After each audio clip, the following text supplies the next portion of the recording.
Maswerteng gabi po mga ka-STL. Narito na po ang resulta ng STL Quezon para sa araw na to, 3rd of February 11, 2026, araw ng Miyerkules. Naway ang mga natayaan nyo pong mga numero kanina ay manalo nawa ngayong gabing ito, 8 PM. Kaya kunin nyo na po ang inyong mga ticket. Narito na po ang resulta. Ang mga numerong nanalo sa STL Quezon ngayong gabing ito, February 11, 2026, 8 PM, third draw result 23 at 19 in exact order. Again, 23 at 19. At ngayong gabing ito sa STL Quezon, atin pong i-shoutout si Kuya Raymond ng Quezon na araw-araw pong nanonood sa channel na to.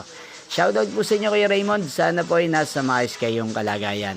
Inyo pong napanood ang resulta ng STL Quezon. Magkita-kita pong muli tayo bukas ng alas 11 ng umaga. Thank you for watching.